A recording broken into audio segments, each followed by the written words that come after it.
Fala pessoal, sejam todos muito bem-vindos ao canal Sucesso em Audiobook.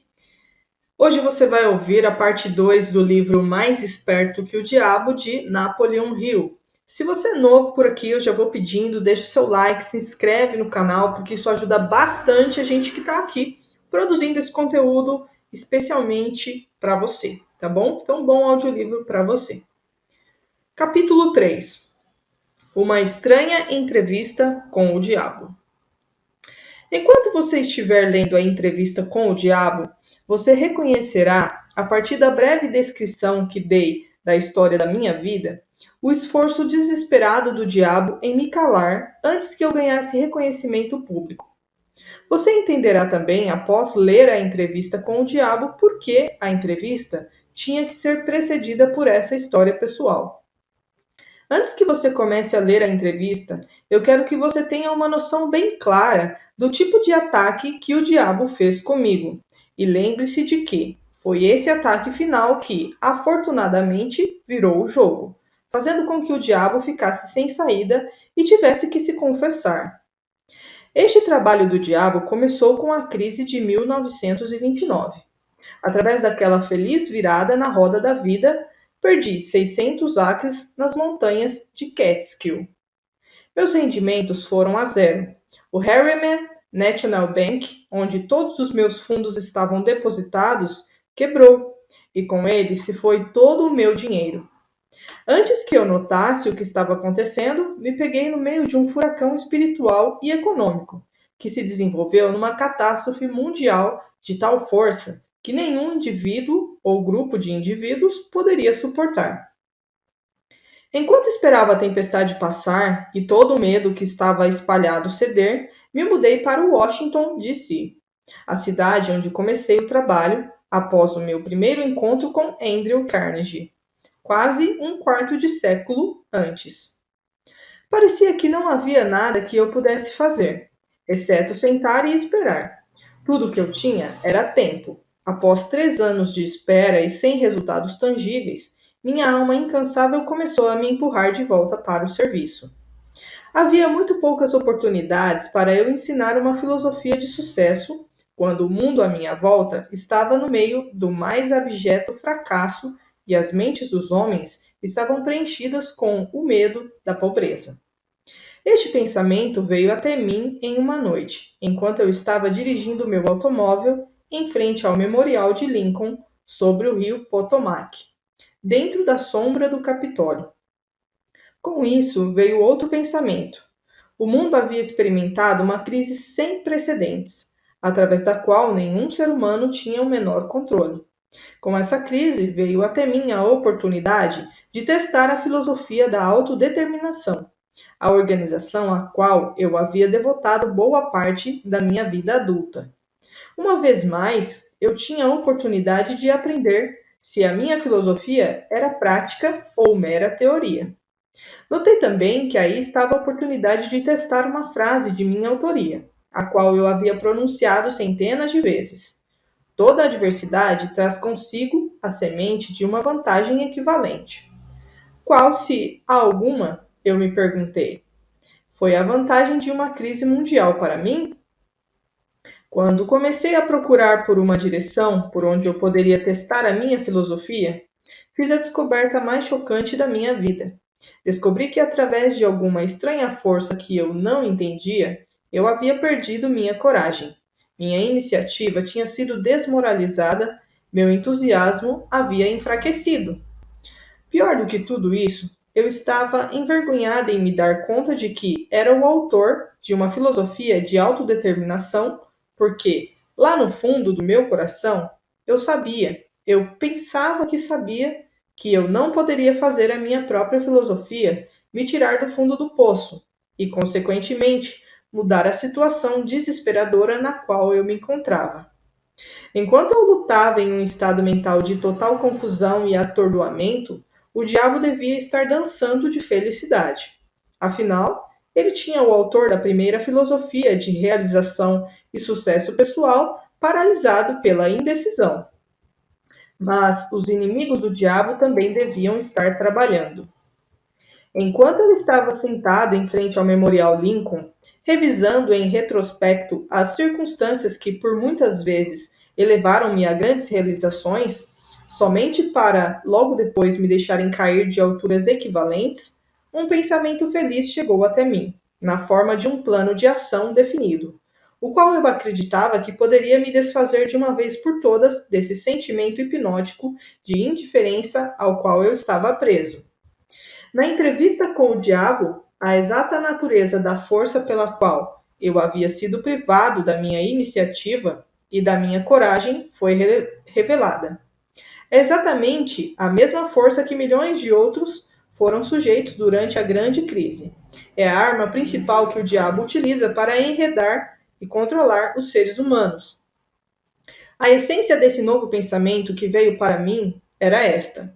Apesar do fato de eu ter aprendido com Andrew Carnegie e mais de 500 outros que tiveram sucessos profissionais e pessoais equivalentes, que realizações notáveis em todos os passos da vida vêm através da aplicação do mastermind, a coordenação harmoniosa de duas ou mais mentes trabalhando para um mesmo objetivo, eu havia falhado em fazer tal aliança com o objetivo de colocar em prática o meu plano de revelar a primeira filosofia individual do sucesso para o mundo.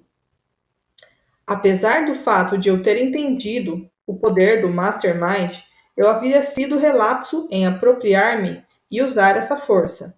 Eu estava trabalhando como lobo solitário, em vez de associar-me com outras mentes superiores. Uma análise. Vamos agora, brevemente, analisar essa estranha entrevista que você está prestes a ler.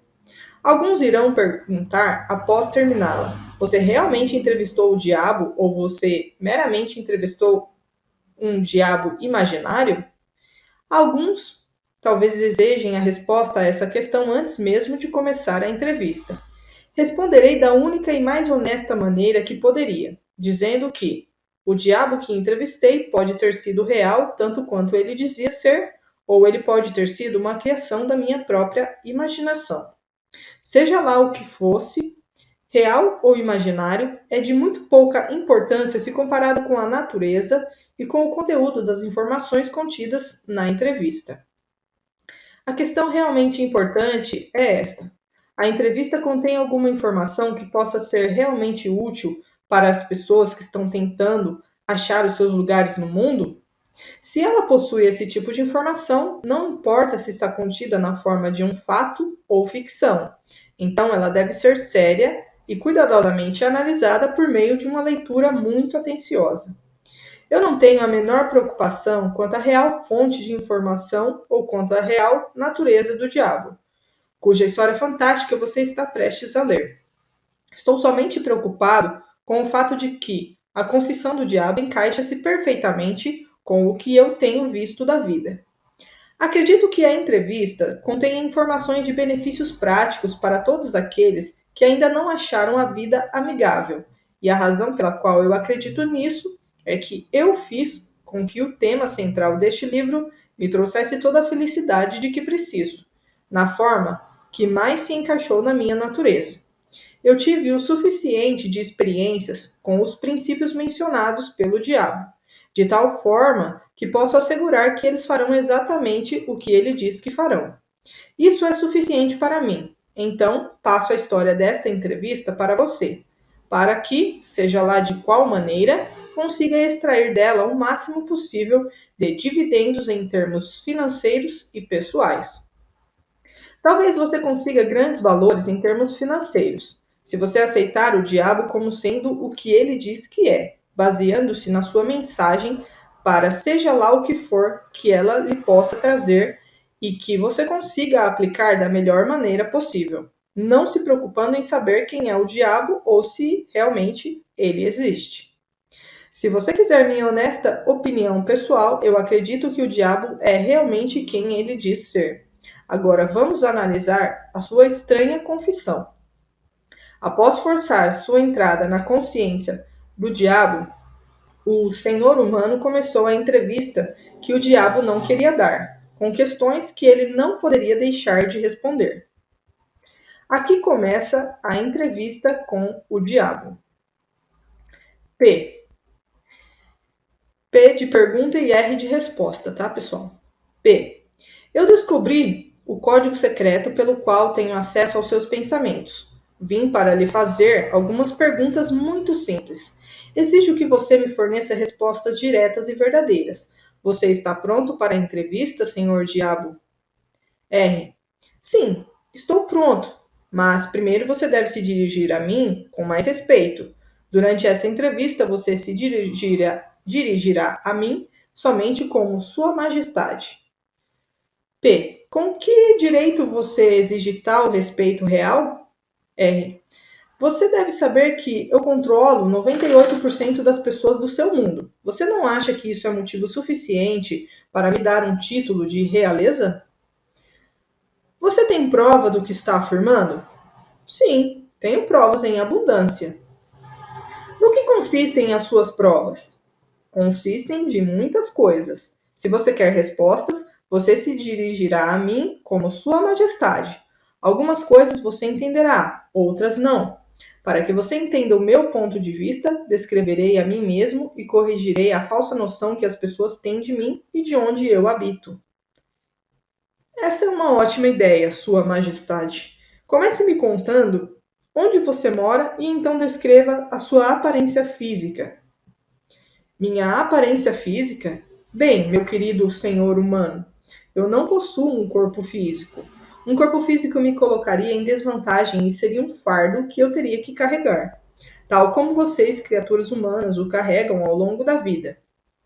Eu consisto de energia negativa e vivo nas mentes das pessoas que têm medo de mim. Também ocupo metade de cada átomo da matéria física e cada unidade de energia mental e física. Talvez você entenda melhor a minha natureza se eu lhe disser que sou a porção negativa do átomo. Ah, eu entendo o que você está querendo dizer. Você está preparando o terreno para dizer que, se não fosse por você, não haveria mundo, nem estrelas, nem elétrons, nem átomos, nem seres humanos, nada, não é isso? Verdade, você está absolutamente certo. Bem, se você ocupa somente metade da energia e da matéria, quem ocupa a outra metade? A outra metade é ocupada pela minha oposição. Oposição? O que você quer dizer com isso? A oposição é o que vocês, humanos, chamam de Deus. Então você divide o universo com Deus. É isso que você está dizendo? Não é o que eu estou dizendo. Isso é um fato. Antes do final dessa entrevista, você entenderá por que as minhas afirmações são verdadeiras. Você também entenderá por que elas têm que ser verdadeiras, ou não poderia haver um mundo como você o conhece, muito menos criaturas humanas como você. Eu não sou nem de perto uma besta com um garfo e um rabo pontudo. Mas você controla as mentes de 98 em cada 100 pessoas. Você mesmo disse. Quem causa toda a miséria desses 98% do mundo controlados pelo diabo, se não é você? Eu não disse em momento algum que não sou a causa de toda a miséria do mundo. Por outro lado, me vanglorio disso. O meu negócio é representar o lado negativo de tudo, incluindo os pensamentos negativos de vocês, humanos. De que outra maneira eu poderia controlar as pessoas? A minha oposição controla o pensamento positivo. Eu controlo o pensamento negativo. Como você assume o controle das mentes dessas pessoas? Ah, isso é fácil. Simplesmente entro em suas mentes e ocupo o espaço que não é usado do cérebro humano. Eu planto as sementes do pensamento negativo na mente das pessoas. E dessa forma, eu consigo ocupar e controlar o espaço. Você deve ter muitos truques e ferramentas pelas quais você ganha o controle e o acesso à mente humana. Para ser claro, eu emprego truques e meios para controlar o pensamento humano. Os instrumentos que eu uso também são inteligentes.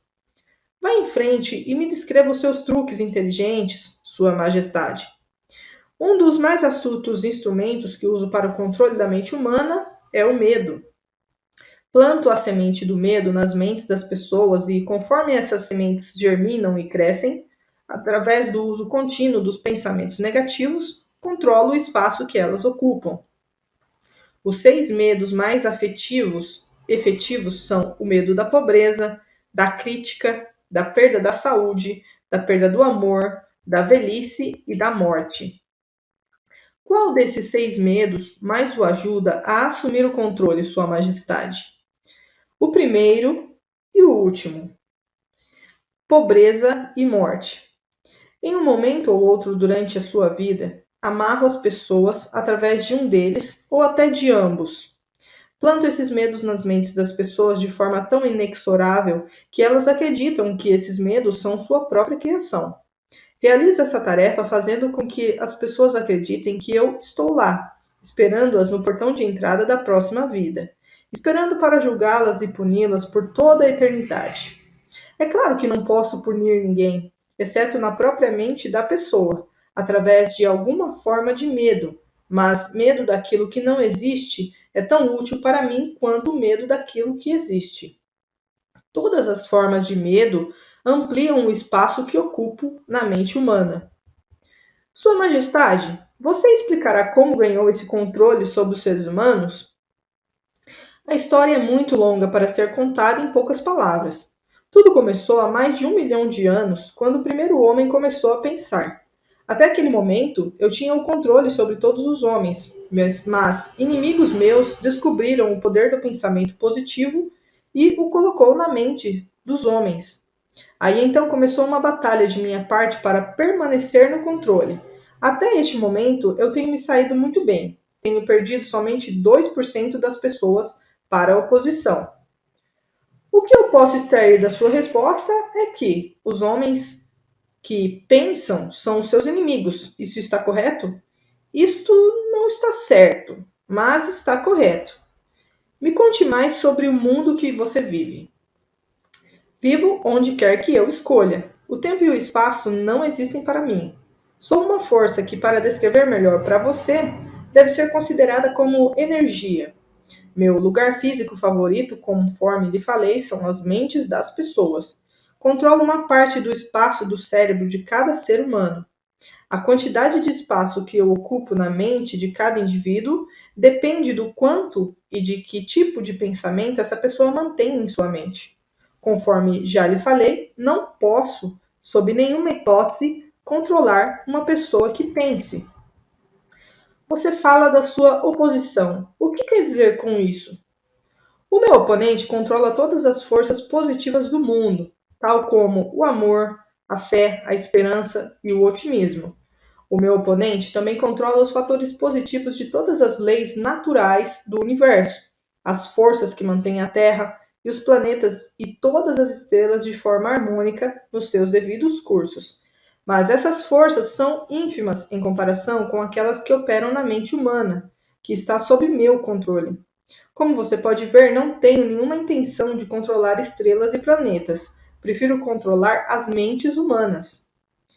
Onde você adquiriu a sua força e de que maneira você a mantém?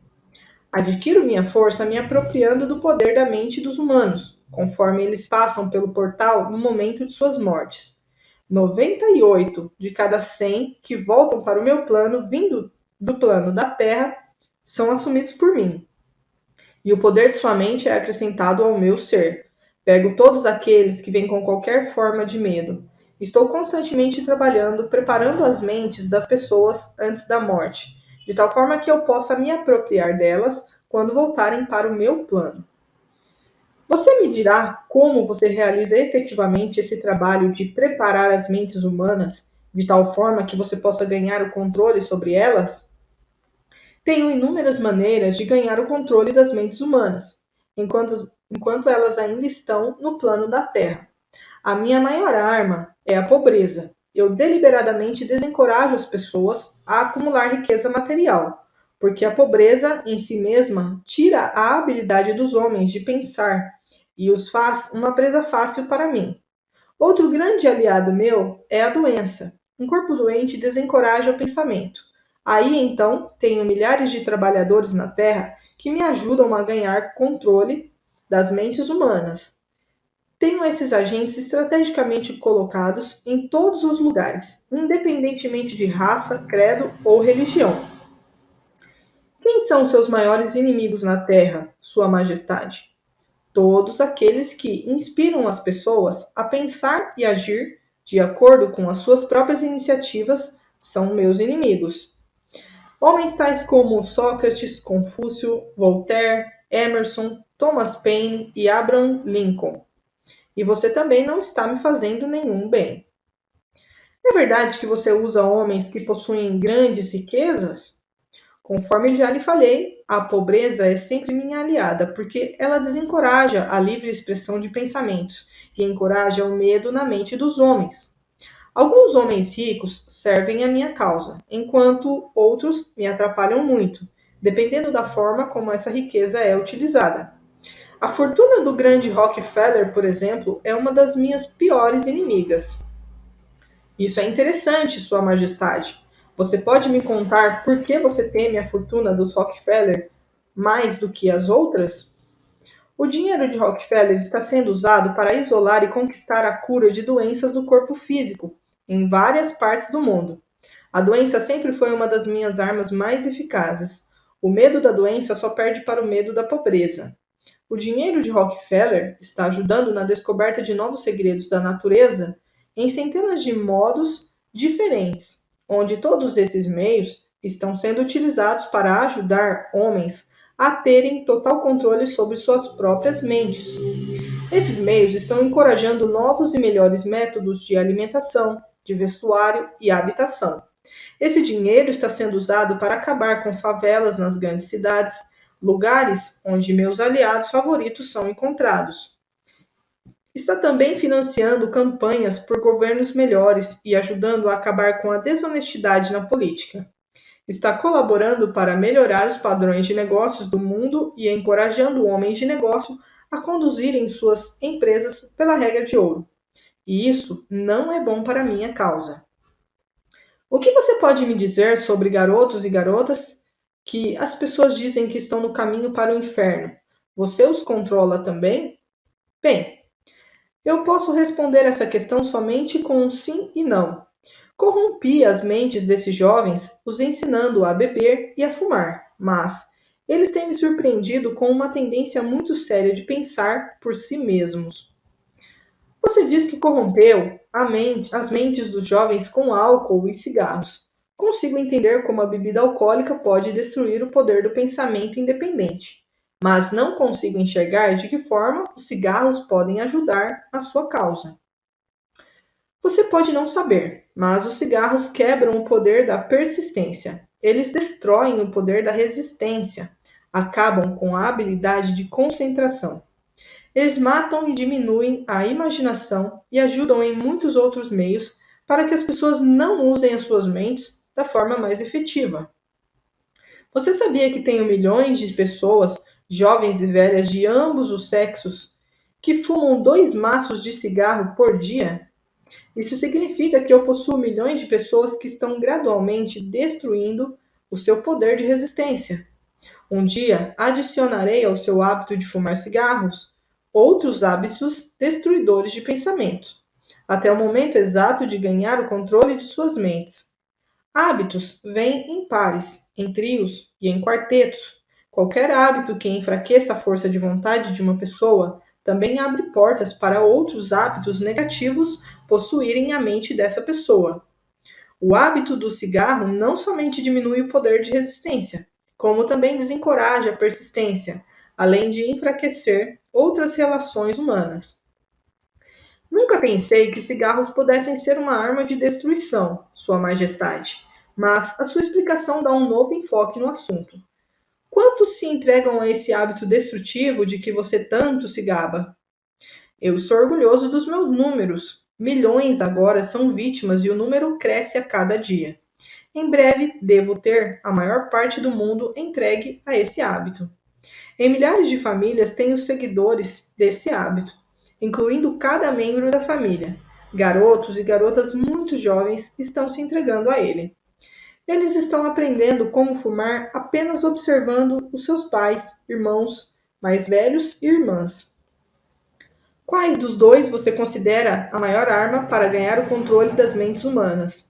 O cigarro ou a bebida? Sem hesitar, eu diria o cigarro. Uma vez que eu consiga que um jovem junte-se ao clube de 2 maços por dia, não tenho problema algum em induzir essa pessoa a começar a beber, a se esbaldar no sexo e todos os outros hábitos relacionados com a destruição do pensamento independente e da ação. Sua Majestade, quando comecei esta entrevista, eu tinha uma noção totalmente errada a seu respeito. Pensava que você era uma fraude e um tanto quanto irreal. Mas agora vejo que você é muito real e realmente muito poderoso. A sua desculpa é aceita, mas você não precisa se preocupar. Milhões de pessoas já questionaram meu poder. E a maior parte delas eu peguei no meu portal assim que elas fizeram a passagem. Não peço que ninguém acredite em mim. Prefiro que as pessoas tenham medo de mim. Não sou um mendigo. Consigo tudo o que eu quero pela inteligência e pela força. Mendigar para que as pessoas acreditem nos meus princípios não faz parte da minha natureza, e sim da minha oposição. Sua Majestade, por favor, me perdoe se eu estiver sendo rude, mas eu não seria capaz de me olhar no espelho novamente se não lhe dissesse aqui e agora que você realmente é uma desgraça, porque se aproveita de pessoas inocentes. Sempre tive o conceito errado a seu respeito. Eu pensava que você era gentil o suficiente para deixar as pessoas em paz enquanto elas estivessem vivendo, que você torturava suas almas somente após a morte. Mas agora vi, pela sua própria confissão, que você destrói o direito ao livre pensamento e faz com que as pessoas vivam um verdadeiro inferno na Terra. O que você tem a dizer em relação a isso? Eu consigo o que quero exercendo o autocontrole. Não é tão bom para a minha causa, mas sugiro que você me imite em vez de me criticar. Você se auto-intitula um pensador e você realmente é, pois de outra forma você nunca teria me forçado a confessar minha natureza numa entrevista como esta. Mas você nunca será o tipo de pensador que me amedronta, a não ser que você consiga ganhar e exercer total controle sobre suas próprias emoções. Bem, vamos nos afastar desse assunto de personalidades. Vim aqui para aprender mais sobre você e não para discutir a meu respeito. Por favor, vamos em frente e me conte. Quais outros dos muitos truques que você tem para ganhar o controle da mente humana? Qual sua arma mais poderosa exatamente agora? Essa é uma questão difícil de responder. Tenho tantos meios e instrumentos para entrar e controlar as mentes humanas que é difícil dizer qual é o mais poderoso. Exatamente neste momento, estou tentando fazer uma nova guerra mundial. Os meus amigos aqui em Washington estão me ajudando a envolver os Estados Unidos nessa guerra. Se eu conseguir fazer com que o mundo comece a se matar de forma maciça, serei capaz de colocar em ação o meu instrumento favorito para o controle da mente. É o que você pode chamar de medo sistêmico e generalizado. Usei este instrumento para trazer a Guerra Mundial de 1914. Também o utilizei para causar a crise econômica de 1929. E se minha oposição não tivesse se adiantado a mim, neste momento, eu estaria controlando cada homem, mulher e criança neste mundo. Você pode ver por si mesmo o quão perto eu cheguei para a dominação completa do mundo. Aquilo por que venho lutando para conseguir há milhares de anos. Sim, estou entendendo. Quem não entenderia? Você é um manipulador muito engenhoso das mentes das pessoas. Você usa o seu poder diabólico somente em pessoas de posição privilegiada e de grande influência? Ah, não. Eu uso as mentes das pessoas de todas as classes. Na verdade, prefiro o tipo de pessoa que não pensa por si mesma. Consigo manipular esse tipo de pessoa sem nenhuma dificuldade. Eu não poderia controlar 98% das pessoas do mundo se todas fossem hábeis para pensar por si mesmas. Estou interessado no bem-estar de todas aquelas pessoas que você diz controlar. Por isso, desejo que você me conte todos os truques utilizados para entrar e controlar as mentes. Quero uma confissão completa, portanto, comece com o seu truque mais ardiloso. Isso que você está me forçando a fazer chama-se suicídio. Mas eu não tenho o que fazer. Acalme-se. Colocarei em suas mãos a arma pela qual milhões de co-irmãos seus poderão se defender de mim. Capítulo 4. Alienando-se com o diabo. Diga-me primeiro qual o seu truque mais inteligente, aquele que você usa para capturar o maior número possível de pessoas. Se você me forçar a revelar esse segredo, isso significará a perda de milhões de humanos que hoje habitam o planeta Terra e ainda milhões que estão por nascer. Eu lhe imploro que me permita passar por essa questão sem respondê-la. Então, Sua Majestade o Diabo está com medo de uma simples e humilde criatura humana? Isso está certo mesmo? Certo, para mim não está, mas é verdade. Você não tem necessidade de roubar a minha ferramenta de trabalho mais importante. Por milhões de anos, dominei as criaturas humanas através do medo e da ignorância. Aí você vem e pensa em destruir as minhas armas, fazendo com que eu conte como as uso contra as pessoas? Você não se deu conta de que, se me forçar a revelar meus segredos, perderei a minha vantagem e meu poder sobre as mentes que porventura lerem esta confissão? Você não tem compaixão? Onde está o seu senso de humor? Você não sabe brincar? Pare de enrolar e comece a confessar.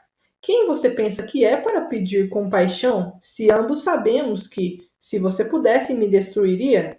Quem é você para falar em senso de humor e habilidade em jogar e brincar? Logo você que pune as pessoas inocentes, utilizando-se dos seus medos e ignorâncias? O meu verdadeiro negócio aqui, se é que se pode chamar assim, é ajudar a abrir as portas das prisões autoimpostas, na qual homens e mulheres estão confinados pelos medos que você vem plantando em suas mentes. A arma mais poderosa que possuo sobre os seres humanos consiste em dois princípios secretos de controle mental. Primeiramente, falarei sobre o hábito, primeiro princípio do hábito, através do qual eu silenciosamente entro nos recônditos das mentes das pessoas. Operando através deste princípio, estabeleço, gostaria de poder evitar o uso dessa palavra, o hábito de alienar. Quando uma pessoa começa a alienar-se em qualquer assunto, ela se dirige diretamente para as portas do que vocês, seres humanos, chamam de inferno. Descreva todos os modos com que você induz as pessoas a se alienarem. Defina a palavra alienação e conte-nos exatamente o que ela significa. A melhor definição que posso dar para a palavra alienação é afirmando que todas as pessoas que pensam por si mesmas nunca se alienam, enquanto aquelas que não pensam ou pensam o mínimo possível são as chamadas alienadas. Um alienado é aquele que se deixa ser influenciado e controlado por circunstâncias externas à sua mente. Ele prefere deixar que eu ocupe a sua mente e use o seu intelecto do que ter o trabalho de pensar por si mesmo. O alienado é aquele que aceita qualquer coisa que a vida lhe oferece sem julgar ou lutar por aquilo que quer, porque na verdade ele não sabe o que quer da vida e gasta boa parte do seu tempo tentando justamente descobrir isso. Um alienado emite muitas opiniões, mas elas não são suas. A maior parte delas provém de mim. O alienado é aquele que é muito preguiçoso para usar o seu próprio cérebro. E esta é a principal razão de por que eu consigo assumir o controle de seus pensamentos e plantar as minhas ideias na sua mente. Acho que compreendi bem o que é um alienado. Diga-me exatamente quais são os hábitos das pessoas que se alienam ao longo de sua existência. Comece me contando quando e como você ganha o controle da mente de uma pessoa. O controle que exerço sobre um ser humano inicia-se ainda na sua juventude. Algumas vezes lanço as bases para o controle da mente antes ainda de a pessoa ter nascido, manipulando a mente dos seus pais. Algumas vezes vou ainda mais longe e preparo o controle da mente desses seres humanos através do que vocês chamam de hereditariedade física. Então, conforme você pode ver, tenho duas maneiras de entrar na mente de uma pessoa. Sim, vá em frente e descreva essas duas portas pelas quais você entra e controla as mentes dos seres humanos. Como já afirmei, ajudo a trazer as pessoas para o seu mundo com mentes fracas, fornecendo a ela todas as fraquezas dos seus ancestrais. Você chama esse princípio de hereditariedade física. Após o nascimento, uso o que vocês seres humanos chamam de ambiente como um meio de controlá-las. É aí que entra o princípio do hábito. A mente nada mais, nada menos do que a soma de todos os hábitos. Um por um, entro na mente e estabeleço hábitos que levam finalmente à completa e absoluta dominação. Diga-me, quais são os hábitos mais comuns pelos quais você controla as mentes das pessoas? Aqui vem um dos meus sábios truques. Entro nas mentes das pessoas através de pensamentos que elas acreditam serem seus. Os mais úteis para mim são medo, superstição, avareza, ganância, luxúria, vingança, raiva, vaidade e preguiça. Através de um ou mais destes consigo entrar em qualquer mente, em qualquer idade, mas consigo meus melhores resultados quando assumo o controle de uma mente ainda jovem, antes que seu proprietário tenha aprendido a fechar alguma dessas 9 portas. Então estabeleço hábitos que mantenham essas portas abertas para sempre. Estou começando a entender os seus métodos. Agora vamos voltar para o hábito de alienar-se. Conte-nos sobre este hábito que você diz ser o seu melhor truque para controlar as mentes das pessoas. Como disse antes, faço com que as pessoas comecem a alienar-se ainda durante a sua juventude. Eu as induzo a alienarem-se por meio das escolas, sem elas saberem que ocupação elas desejam seguir na vida. Aqui pego a maioria das pessoas, tal como os hábitos. Aliene-se em uma direção e em breve você estará alienado em todos os segmentos. Também uso hábitos do meio para me darem o controle definitivo de minhas vítimas. Entendo. Faz parte do seu negócio treinar crianças no hábito de alienar-se, induzindo-as a ir para a escola sem propósito ou objetivo. Agora, me conte alguns dos seus outros truques pelos quais você faz as pessoas alienarem-se. Bem, meu segundo melhor truque em desenvolver o hábito de alienar-se é um que coloco em operação em conjunto com pais, professores e instrutores religiosos. Eu o previno a não me forçar a mencionar esse truque. Não o revele. Se você o fizer, você será odiado pelos co-trabalhadores que me ajudam a usá-lo. Se você publicar essa confissão em forma de um livro, seu livro será barrado nas escolas. Ele certamente irá para a lista negra da maioria dos religiosos. Ele será escondido das crianças por muitos pais. Os jornais não ousarão fazer resenhas de seu livro. Milhões de pessoas o odiarão por escrever este livro. Na verdade, ninguém gostará de você ou do seu livro, exceto aqueles que pensam, e você sabe como são poucos desse tipo. Meu conselho para você é que deixe passar a revelação deste segundo truque. Então, para o meu próprio bem, você deseja que eu mantenha escondida a revelação do seu segundo melhor truque? Ninguém gostará do meu livro, exceto aqueles que pensam. É isso? Muito bem. Vá em frente e responda. Você se arrependerá disso, senhor humano. Mas você será alvo de piada. Devido a esse seu erro, você transferirá a atenção de mim para você. Meus co-trabalhadores, que são milhões, esquecerão de mim e o odiarão por revelar os meus métodos, que eles pensam serem seus. Não se preocupe comigo. Conte-me tudo sobre esse seu segundo melhor truque com o qual você induz as pessoas a alienarem-se com você para o inferno. Meu segundo melhor truque não é segundo. Na verdade, é o primeiro. É o primeiro porque sem ele eu jamais ganharia o controle dos jovens, pais, professores, instrutores, religiosos e muitos outros adultos, sem terem consciência disso, servem à minha causa, ajudando-me a destruir o hábito de fazer as crianças pensarem por si mesmas. Eles fazem o seu trabalho de várias formas, nunca suspeitando de que eles estão fazendo na mente das crianças ou a real causa dos erros dos pequenos. Eu mal posso acreditar em você, Sua Majestade. Eu sempre acreditei que os melhores amigos das crianças fossem aqueles mais próximos a elas, seus pais, seus professores e seus instrutores religiosos. Aonde as crianças iriam sem esses guias de que elas dependem tanto, que são responsáveis por elas? É aí que entra a minha sabedoria. Esta é a explicação exata de como controlo 98% das pessoas do mundo.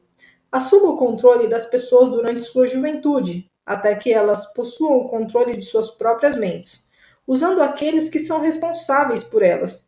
Preciso especialmente da ajuda daqueles que ministram instruções religiosas às crianças, porque é aqui que eu acabo com o pensamento independente e começo o hábito da alienação, confundindo as mentes das pessoas com ideias que não são provadas e que têm a ver com um mundo de que elas não conhecem nada.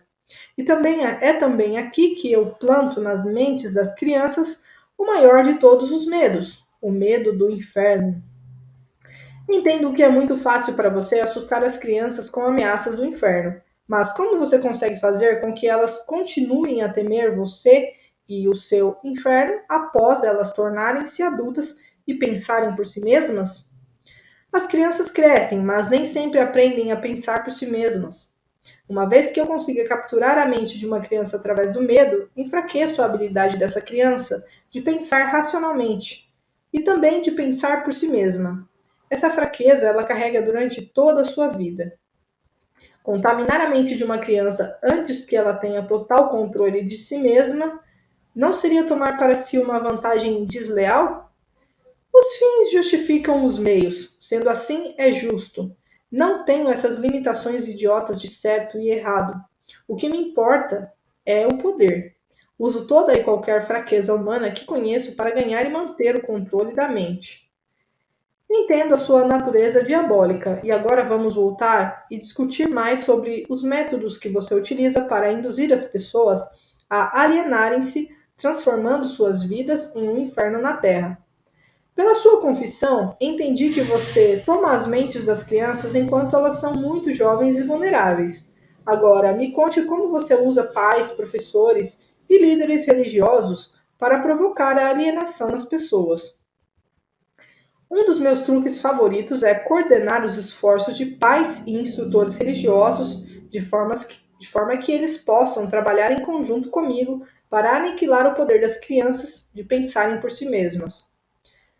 Uso muitos líderes religiosos para diminuir a coragem e a força dos pensamentos independentes das crianças. E como faço isso? Fazendo com que eles me temam. Mas uso os pais para ajudar os líderes religiosos nessa grande tarefa designada por mim. Como os pais ajudam os líderes religiosos a destruir o poder que as crianças possuem de pensarem por si mesmas? Nunca ouvi tal monstruosidade. Consigo isso através de um truque muito inteligente. Faço com que os pais ensinem as suas crianças a acreditarem neles e em todos os assuntos importantes com que eles lidam em suas vidas, tais como religião, política, casamento e outros mais. Dessa forma, como você pode ver, quando eu ganho o controle da mente de uma pessoa, consigo facilmente perpetuar o controle, fazendo com que essa pessoa me ajude a ganhar a mente dos seus filhos. De que outras formas você usa os pais para transformarem seus filhos em alienados? Faço com que as crianças se tornem alienadas simplesmente fazendo-as seguirem o exemplo de seus pais, dos quais a maioria eu já tenho controle e os tenho como ajudantes eternos da minha causa. Em algumas partes do mundo, ganho a mente das crianças e subjugo a sua força de vontade exatamente da mesma maneira que os homens conseguem domesticar animais de pouca inteligência. Não faz nenhuma diferença para mim de que forma a vontade de uma criança é subjugada, contanto que ela tenha algum tipo de medo. Entrarei nessa mente através do medo e limitarei o seu poder de pensar independentemente. Me parece que você faz qualquer coisa para que as pessoas não pensem. Sim, pensamento disciplinado e organizado significa morte para mim. Não consigo existir na mente das pessoas daquelas Não consigo existir nas mentes daqueles que pensam de forma apurada. Não importa o que as pessoas pensem, desde que elas pensem com foco no medo, no desencorajamento, no desespero e na destruição. Quando elas começam a pensar de forma construtiva em termos de fé, coragem, esperança e com propósitos definidos, elas imediatamente se tornam aliadas da minha oposição e, consequentemente, eu as perco. Estou começando a entender como você ganha o controle das mentes das crianças através da ajuda de seus pais e instrutores religiosos, mas não vejo como professores podem ajudá-lo nesse trabalho tão tenebroso.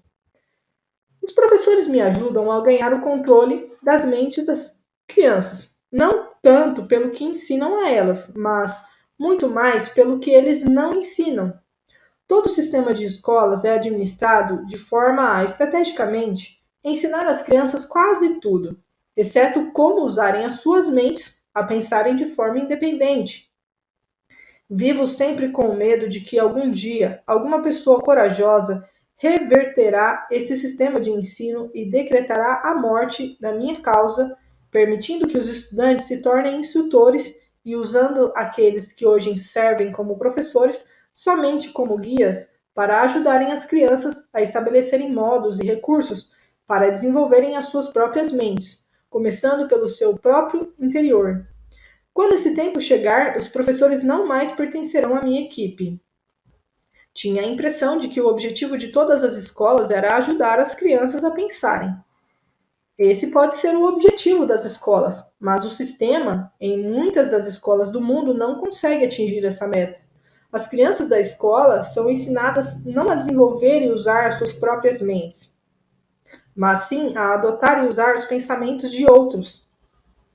Esse tipo de escola destrói a capacidade de pensamento independente, exceto em alguns casos raros em que crianças definitivamente têm que contar somente com a sua força de vontade e assim conseguem manter o seu próprio modo de pensar. Pensamento apurado é o negócio da minha oposição, não o meu. Qual relação, se há alguma, entre a sua oposição e os lares, as escolas e as igrejas? A sua resposta a essa questão deve ser interessante. É aqui que eu faço uso de alguns dos meus mais sábios truques.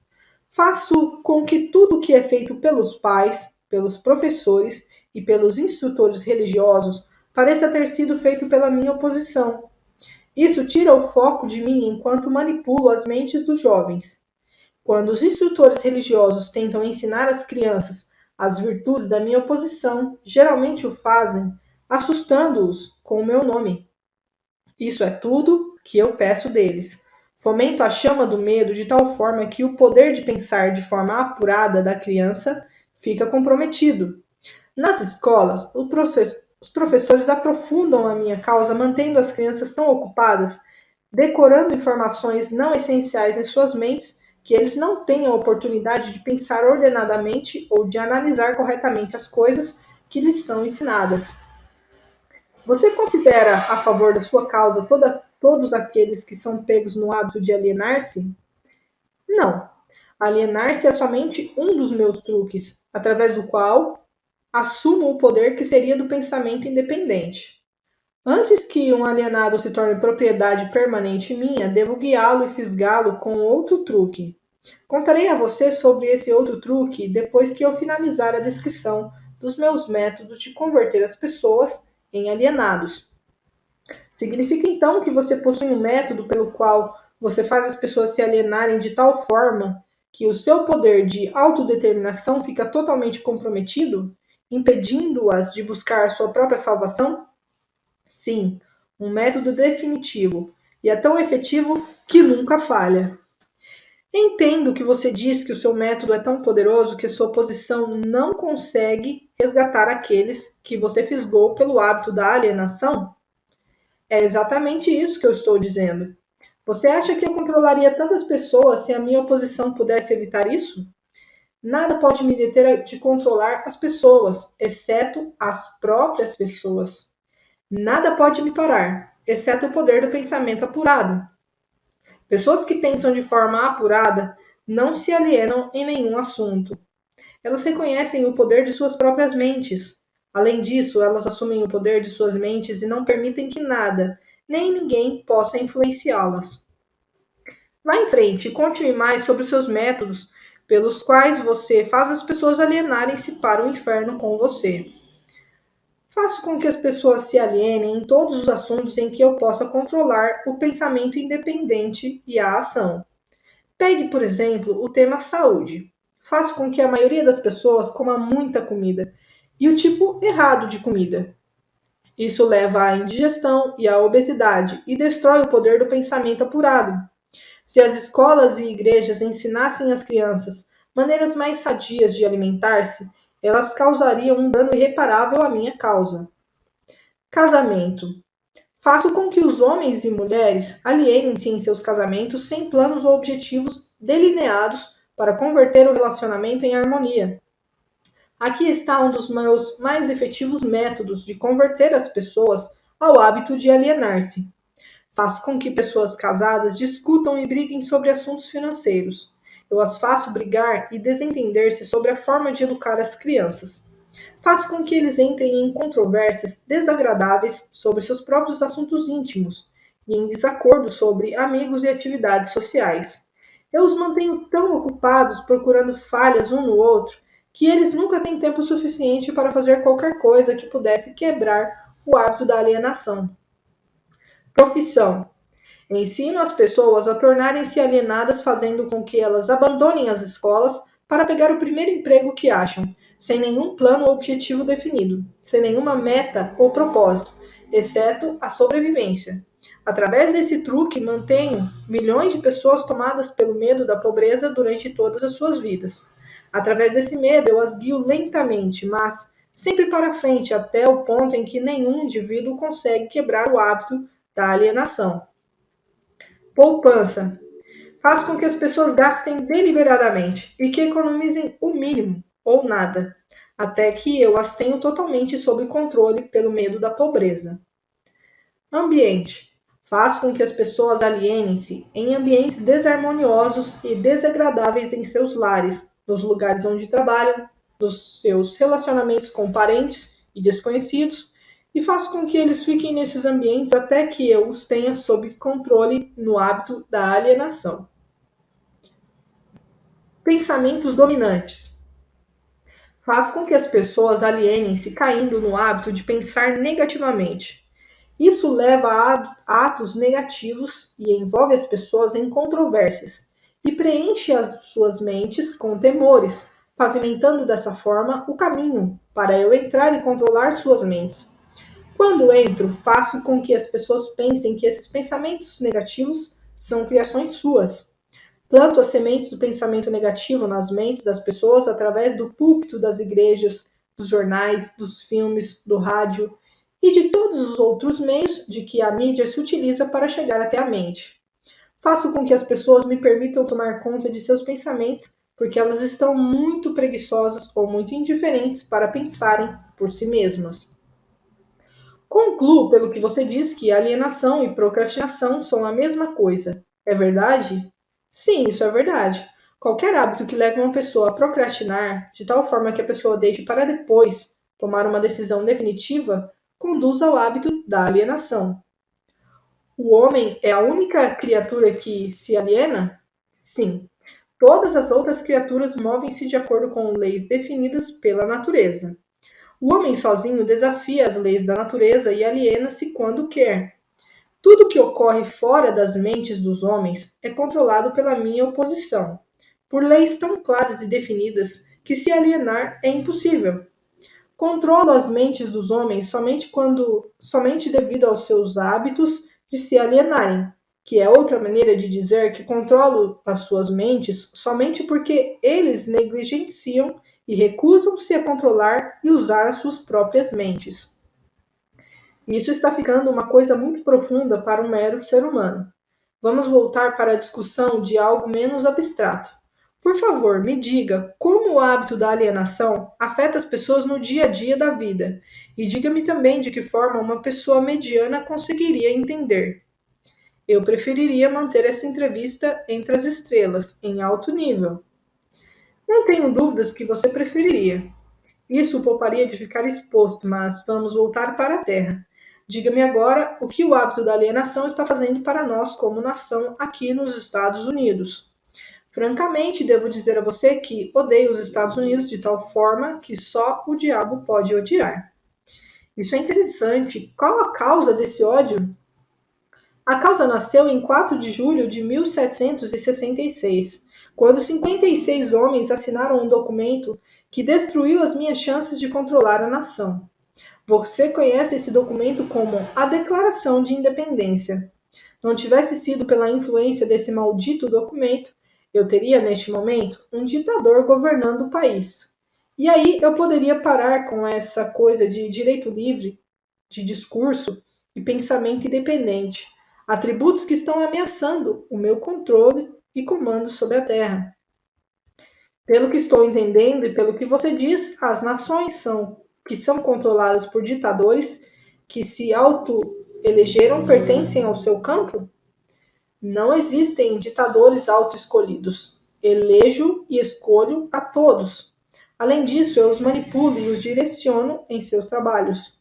Meus ditadores sabem o que eles querem e tomam o poder pela força. Olhe o que fiz através de Mussolini na Itália. Olhe o que estou fazendo através de Hitler na Alemanha. Olhe o que estou fazendo através de Stalin na Rússia. Meus ditadores governam essas nações para mim porque as pessoas foram subjugadas pelo hábito da alienação. Meus ditadores não se alienam. Esse é o motivo pelo qual eles governam para mim milhões de pessoas e as mantêm sob o meu controle. O que aconteceria se Mussolini, Stalin e Hitler se tornassem traidores e desobedecessem a você e a sua regra? Isso não acontecerá, porque eu os tenho à custa de uma propina bem paga. Estou pagando cada um deles com a medida de suas vaidades, fazendo com que eles acreditem que as suas ações são próprias. Isto é um truque meu. Vamos voltar aos Estados Unidos e aprender alguma coisa do que você está fazendo para converter as pessoas ao hábito da alienação. Exatamente agora estou pavimentando a estrada para um regime ditatorial, semeando as sementes do medo e da incerteza na mente das pessoas. Através de quem você está realizando este seu trabalho? Principalmente através do presidente Franklin D. Roosevelt. Estou destruindo a sua influência com as pessoas, fazendo com que eles se alienem na questão de trabalhar um acordo entre empregadores e seus empregados.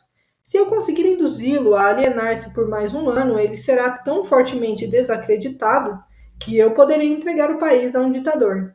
Se o presidente continuar a alienar-se, eu paralisarei a liberdade pessoal nos Estados Unidos, do mesmo jeito que eu destruí na Espanha, na Itália, na Alemanha e na Inglaterra.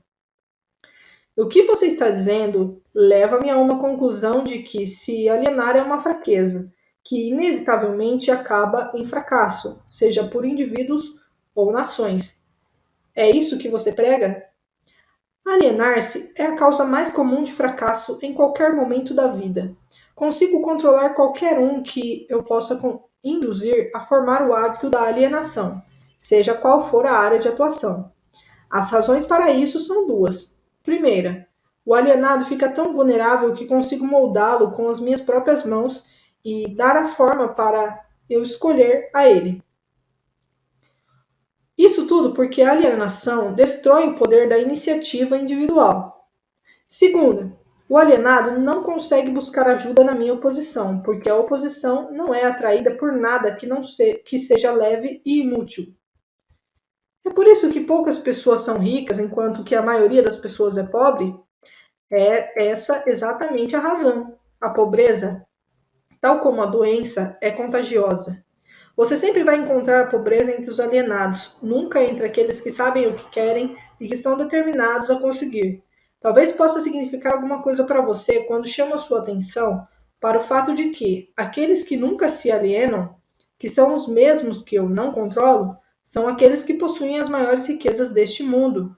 Eles acabam sendo as mesmas pessoas, as que não se alienam, que não controlam e acabam tornando-se ricos, muito ricos.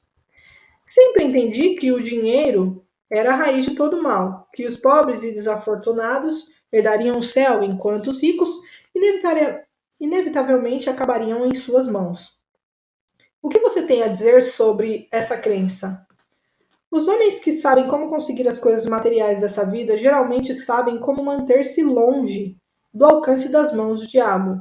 A habilidade de adquirir coisas é contagiosa. Os alienados adquirem nada, exceto aquilo que ninguém quer.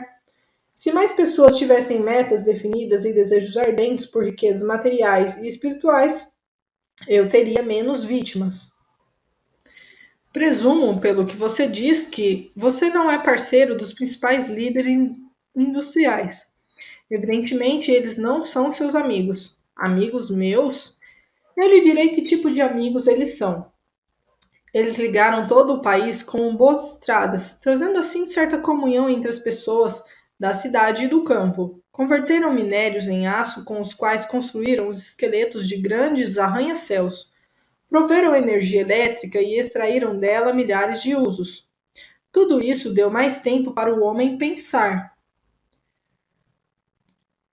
Eles proveram também, através da fabricação do automóvel, o acesso das pessoas mais humildes e deram a todos a liberdade de viajar. Esses líderes também proveram cada casa com notícias ao vivo mostrando acontecimentos de todas as partes do mundo através do rádio. Espalharam bibliotecas em todas as cidades e as preencheram com livros, possibilitando a todos o acesso, uma noção completa dos principais conhecimentos adquiridos até o momento. Eles deram aos cidadãos mais humildes o direito de expressar suas próprias opiniões sobre qualquer assunto, a qualquer hora, em qualquer lugar, sem medo de serem molestados. Também trabalharam para que cada cidadão pudesse ajudar a fazer as suas próprias leis, escolher os seus próprios impostos e pudesse administrar o seu próprio país através das eleições diretas.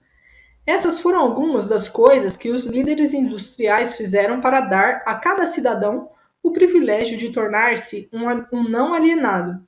Você acha que esses homens ajudaram na minha causa? Quem são alguns dos não alienados nos dias de hoje sobre os quais você não tem controle? Não tenho controle nenhum sobre nenhum não alienado, seja nos dias de hoje, seja no passado. Controlo os fracos, não aqueles que pensam por si mesmos. Vá em frente e descreva um típico alienado. Dê a sua descrição ponto a ponto, de forma que eu possa reconhecer um alienado quando estiver próximo de um.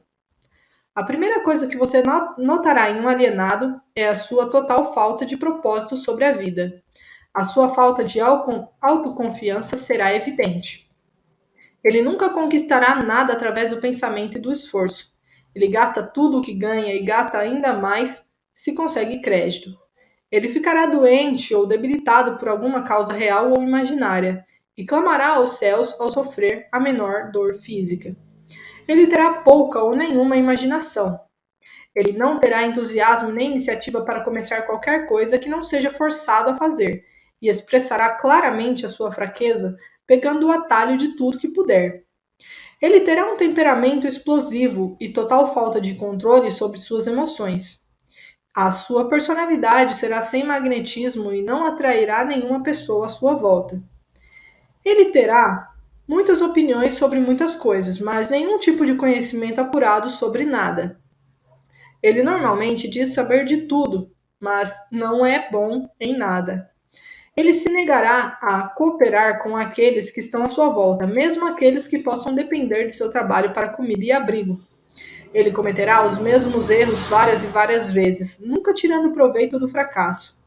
Ele terá uma mente limitada e intolerante em todos os aspectos, sempre pronto a crucificar todos aqueles que estiverem em desacordo com ele. Ele esperará tudo dos outros, mas estará disposto a dar pouco ou nada em troca. Ele começa várias coisas, mas não termina nada. Ele será taxativo na condenação de seu governo, mas ele nunca lhe dirá definitivamente como a gestão pode ser melhorada. Ele nunca tomará decisões sobre nada, se puder evitá-las e, se forçado a decidir, tem grande possibilidade de que ele reverta suas decisões na primeira oportunidade. Ele comerá muito e se exercitará muito pouco. Ele beberá muita bebida de álcool se alguém pagar para ele. Ele apostará muito. Ele criticará outros que estiverem sendo bem-sucedidos em suas carreiras. Em poucas palavras, o alienado trabalhará duro para não pensar, enquanto outros trabalharão para ter uma vida boa. Ele contará uma mentira antes de admitir sua ignorância em qualquer assunto. Se ele trabalhar para outros, ele os criticará pelas suas costas e os elogiará na sua frente. Você acabou de me dar uma descrição gráfica do alienado. Por favor, me dê uma descrição do não alienado, de forma que eu possa reconhecê-lo logo de cara. O primeiro sinal de um não alienado é este: ele sempre está engajado em fazer algo definido, através de algum plano muito bem organizado e detalhado, o qual também é definido.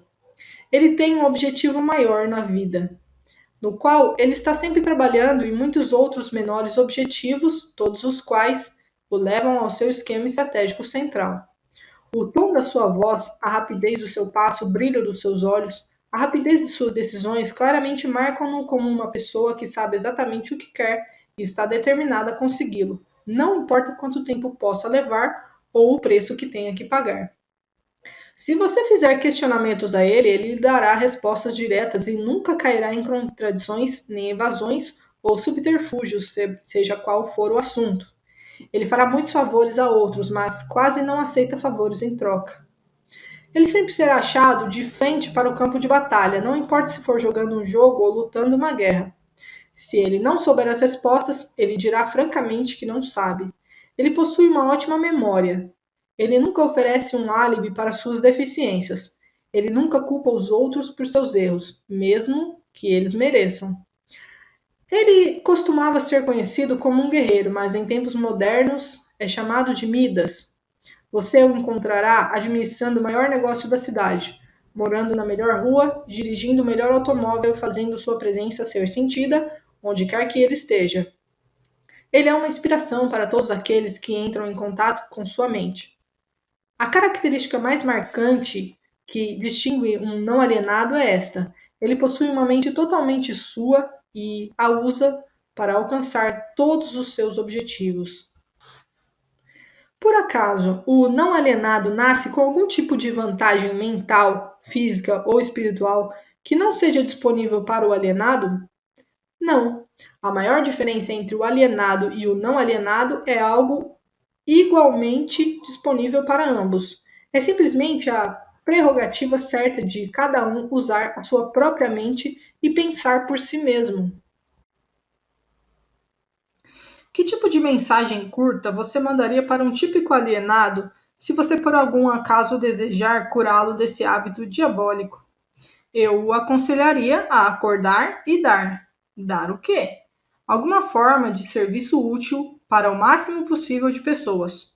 Então, o não alienado supostamente deve dar? Sim, isso é o que é esperado dele e ele deve dar antes de receber. Algumas pessoas duvidam da sua existência. Eu não me preocuparia com isso se fosse você.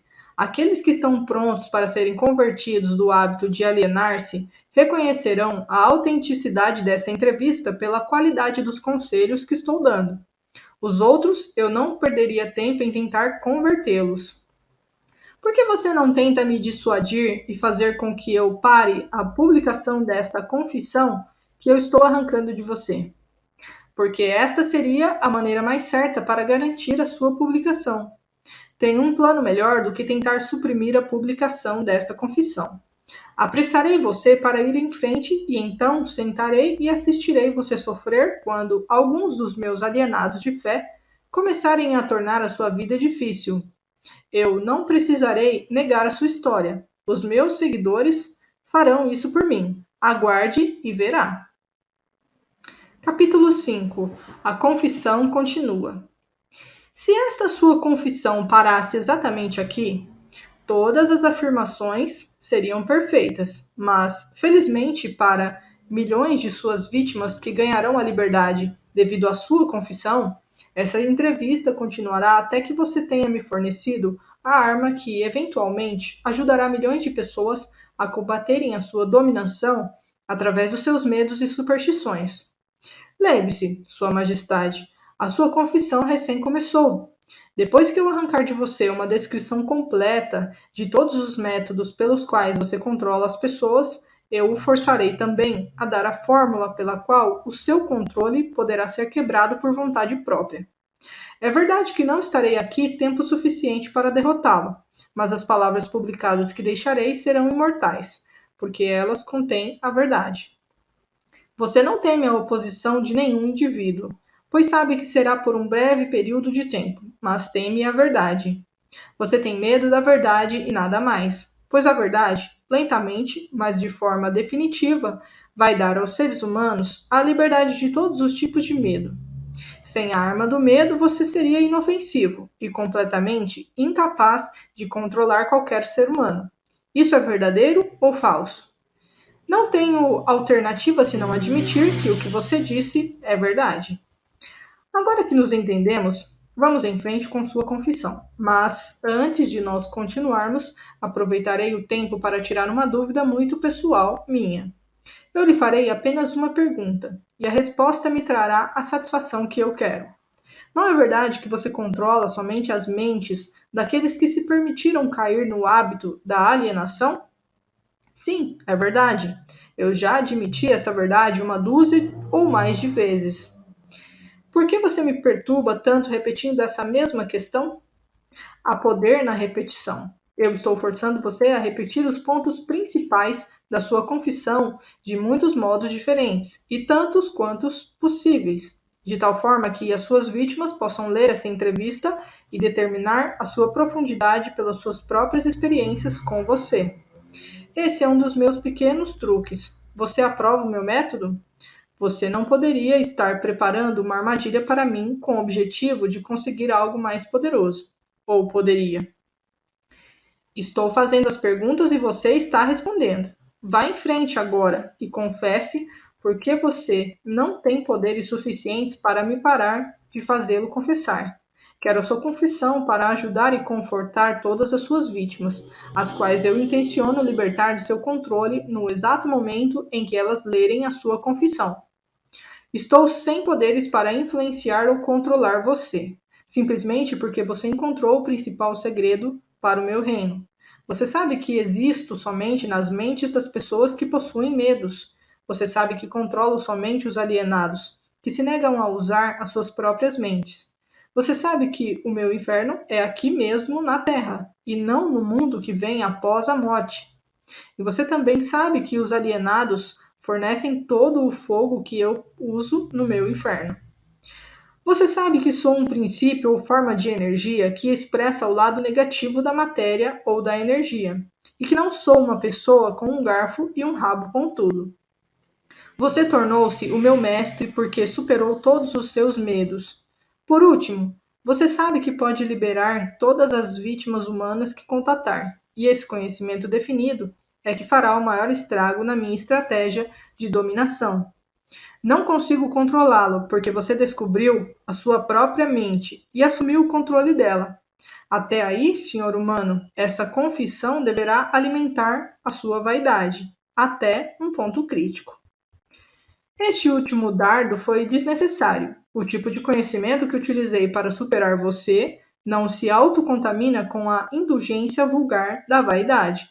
A verdade, sim, esta é uma coisa que, no mundo, que consegue manter-se acima de qualquer coisa. Agora vamos continuar com sua confissão.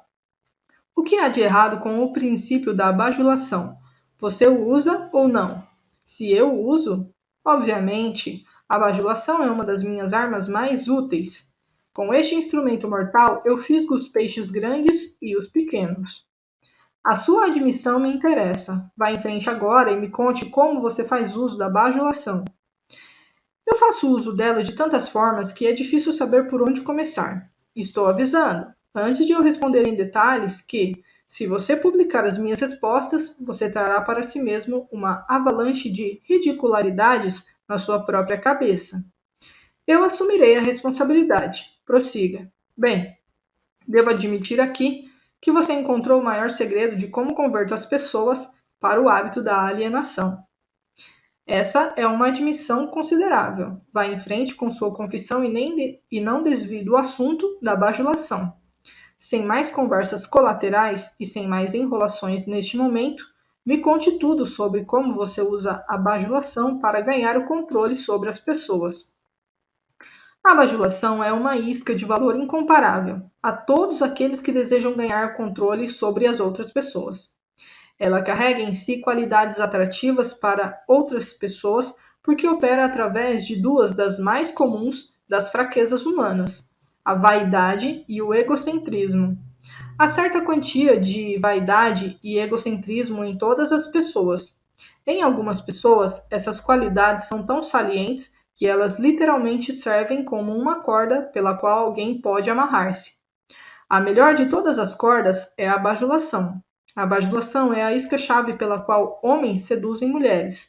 Algumas vezes, na verdade, frequentemente, mulheres usam a mesma isca para ganhar o controle dos homens, especialmente os homens que não são dominados pelo apelo sexual. Ensino o seu uso tanto para os homens quanto para as mulheres. A bajulação é também a principal isca com que os meus agentes ganham a confiança das pessoas de quem eles procuram as informações necessárias para prosseguir em sua missão. Onde quer que alguém pare para alimentar a sua vaidade pela bajulação, lá estou eu colocando o primeiro tijolo para construir mais um alienado. Não alienados não são facilmente alvos de bajulação. Inspiro pessoas a usarem a bajulação em todas as relações humanas onde seu uso é possível, porque todos aqueles que são influenciados pela bajulação tornam-se vítimas fáceis do hábito da alienação. Você consegue controlar qualquer um que seja suscetível à bajulação? Muito facilmente. Como eu já disse, a bajulação é de grande importância em tornar as pessoas presas fáceis ao hábito da alienação. Com que idade as pessoas são mais suscetíveis à bajulação? Idade não tem nada a ver com a susceptibilidade à bajulação.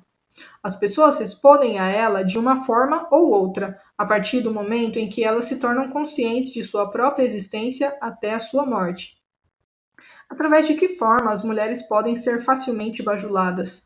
Através da sua vaidade. Diga a uma mulher que ela está bonita ou que ela se arruma fantasticamente bem. Qual a forma mais efetiva em fisgar os homens? Egocentrismo, com E maiúsculo. Diga a um homem que ele tem um corpo forte como Hércules ou que ele é um grande homem de negócios e ele perderá totalmente a faculdade da razão e ficará dominado por um sentimento egocêntrico. Depois disso, você sabe o que acontece.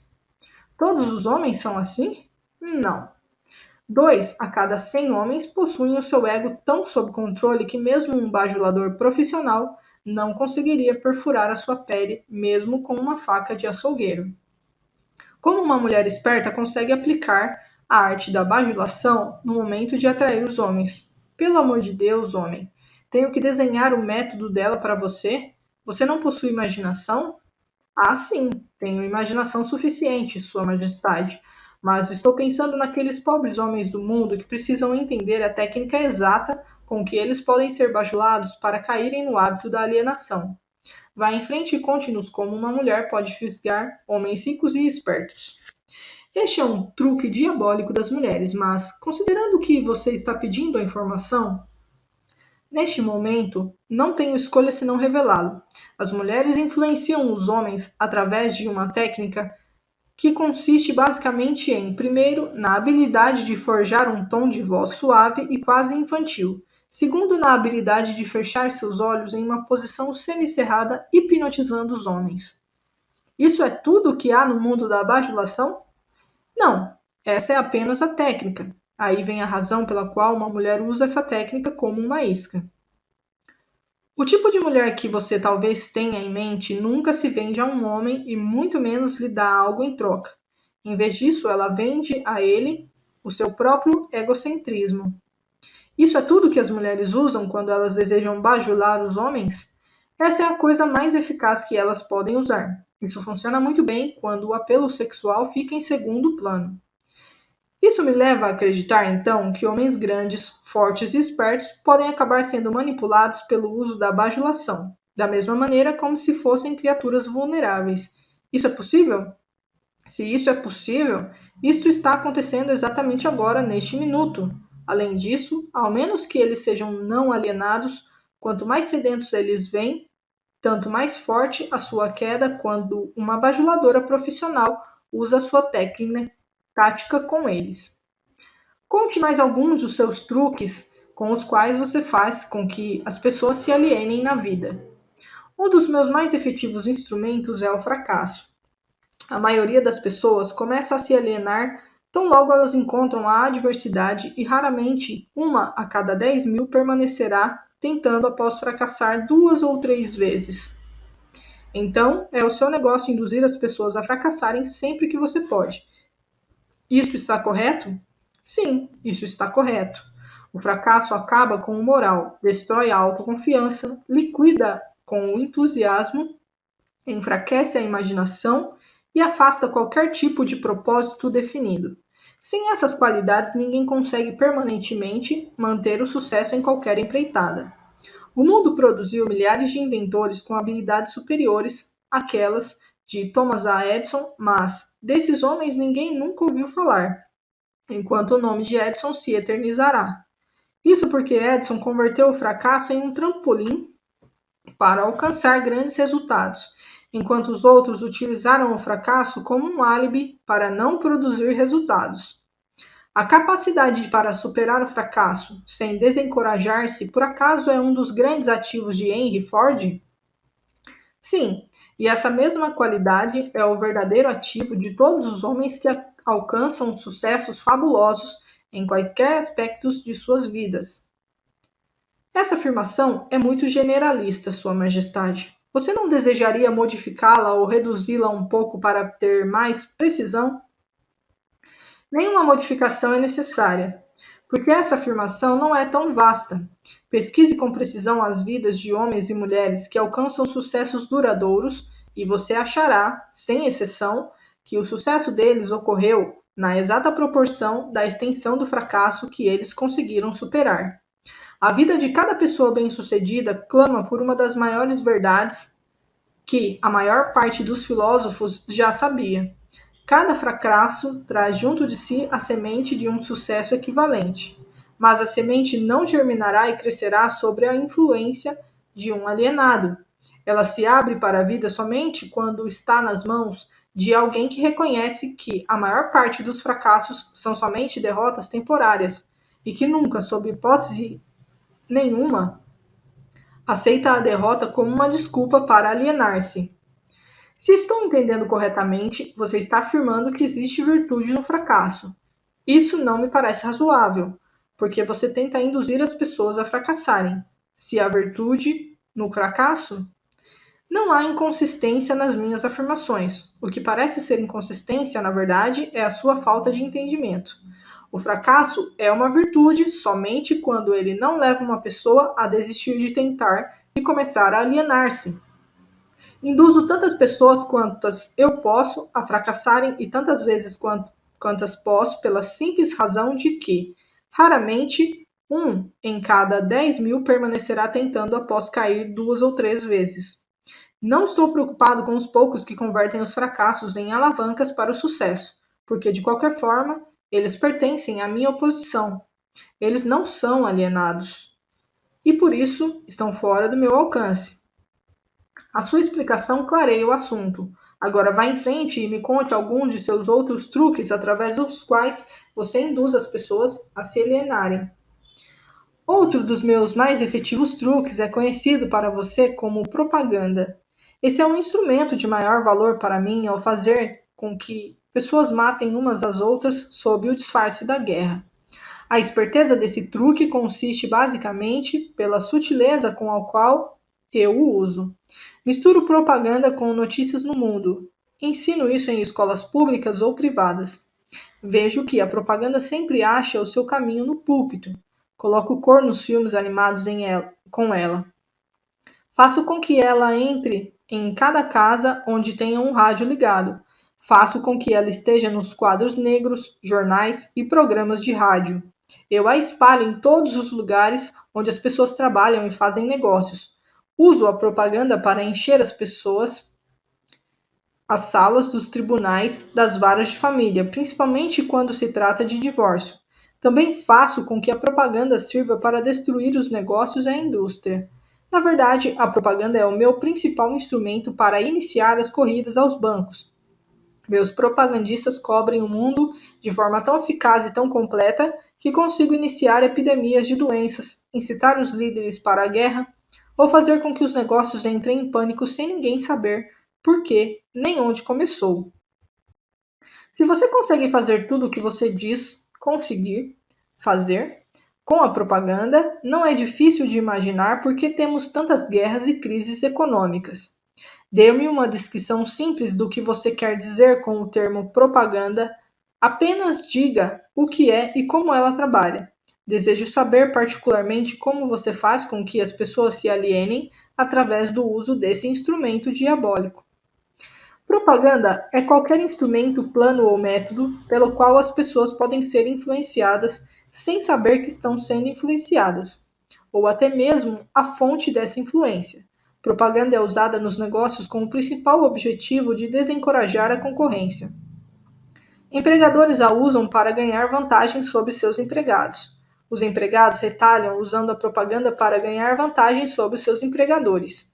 Na verdade, ela é usada tão universalmente e através de uma técnica tão bonita e delicada que, mesmo quando é detectada, ela parece ser inofensiva. Eu suponho que alguns de seus garotos nesse exato momento estão engajados em preparar as mentes dos americanos para se alienarem para aceitar alguma forma de ditadura. Conte-me como eles trabalham. Sim, milhões dos meus garotos estão preparando os americanos para se tornarem hitlerizados. Meus melhores garotos estão trabalhando através da política e da organização dos trabalhadores. Nós temos a intenção de assumir o país por meio de eleições em vez de armas. Os americanos são tão sensíveis que eles jamais aceitariam o choque de ver a sua forma de governo modificada com a ajuda de armas ou tanques de guerra.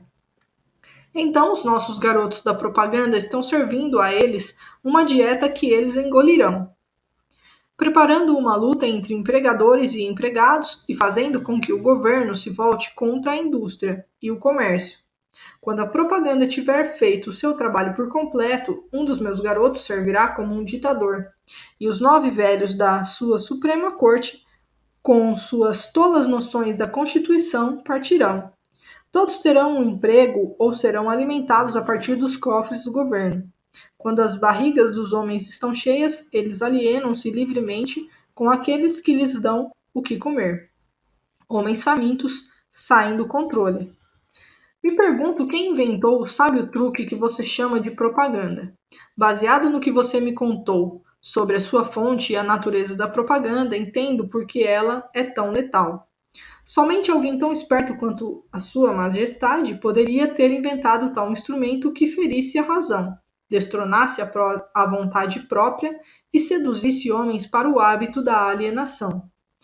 Por que você não usa o poder da propaganda para ganhar controle de suas vítimas em vez de subjugá-las através do medo e aniquilá-las através da guerra? O que é o medo do diabo senão pela propaganda? Você não observou a minha técnica cuidadosamente, ou teria visto que sou o maior propagandista do mundo.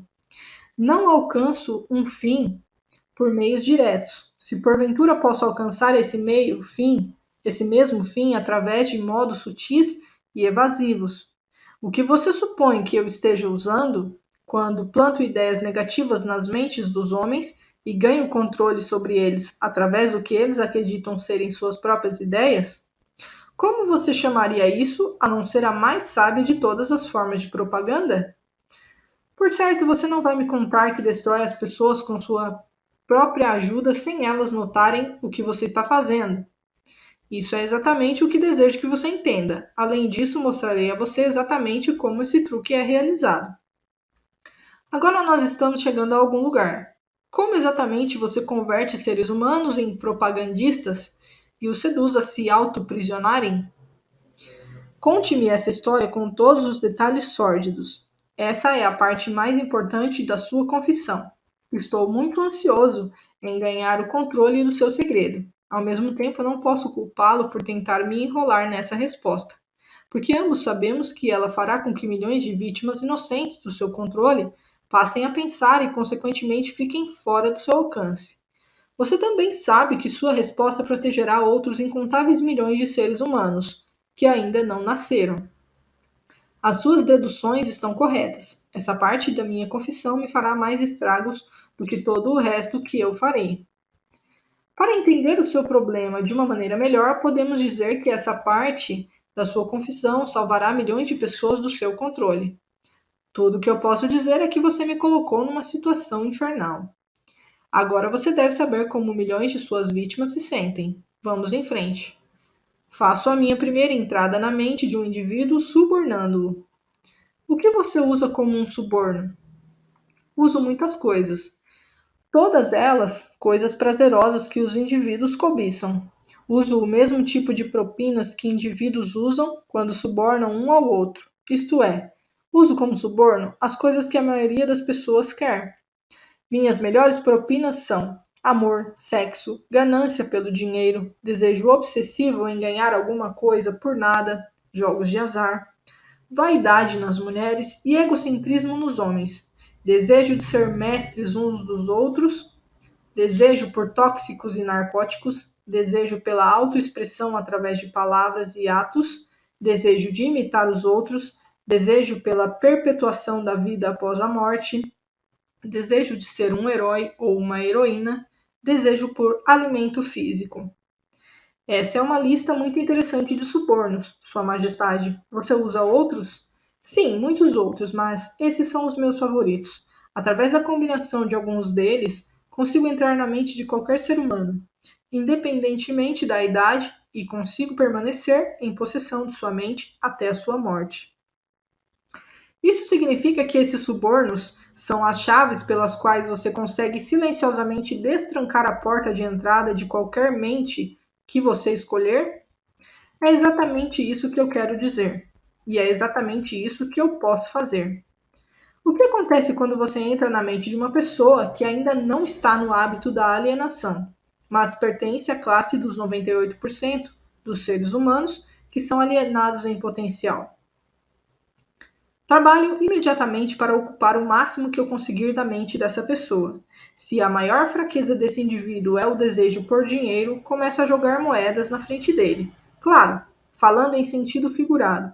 Intensifico o seu desejo e o induzo a perseguir o dinheiro com todas as suas forças. Então, quando ele chega perto do momento de abocanhar o dinheiro, eu simplesmente tiro-o da sua frente. Esse é um velho truque meu. Depois de esse truque ter sido repetido algumas vezes, o pobre infeliz desiste e se entrega. Aí então eu tomo conta de um pouco mais de espaço da sua mente e acabo por preenchê-lo com o medo da pobreza. Esse é um dos melhores preenchedores de mente que eu tenho. Sim, admito que o seu método é muito inteligente, mas o que acontece se a vítima, por acaso, enganar você e conseguir pôr as suas mãos em um monte de dinheiro? Você não consegue preencher a sua mente com o medo da pobreza, consegue? Não, não consigo. Ocupo o espaço preenchendo a sua mente com alguma coisa que sirva ao meu objetivo da mesma maneira. Se a vítima conseguir alcançar e for bem sucedida no seu desejo por dinheiro, muito dinheiro, começo a induzi-la com todas as coisas que ela pode comprar com o dinheiro. Por exemplo, faço com que ela consuma alimentos altamente calóricos. Isso reduz sua capacidade de pensamento, coloca seu coração em risco e começa um caminho para a alienação. Aí então, além disso, faço com que ela tenha indisposições estomacais e intestinais devido à grande quantidade de comida que ela está ingerindo. E isso também diminui a sua capacidade de pensamento, sem falar na pouca disposição para a vida. Mas e se a vítima não é um glutão? A quais outros vícios você pode induzi-la para levá-la ao hábito da alienação? Se a vítima é um homem, posso geralmente fisgá-lo através do apetite por sexo. Autoindulgência em sexo faz mais homens caírem no hábito da alienação e fracassarem do que todas as outras causas combinadas. Quer dizer então que comida e sexo são duas de suas iscas mais certeiras. Isso está correto? Sim. Com esses dois atrativos, posso tomar conta da maioria das minhas vítimas. Junto com essas está o desejo por dinheiro. Eu estou começando a pensar que a riqueza é mais perigosa do que a pobreza, se é que se pode acreditar na sua história. Bem, isso tudo depende de quem tem a riqueza e como ela foi adquirida. O que tem a ver a maneira com que o dinheiro foi adquirido com o fato de ele ser uma bênção ou uma maldição? Tudo. Se você não acredita em mim, dê uma olhada naqueles que adquirem grandes quantias de dinheiro de forma abrupta, sem tempo suficiente para ganhar sabedoria de como lidar com ele.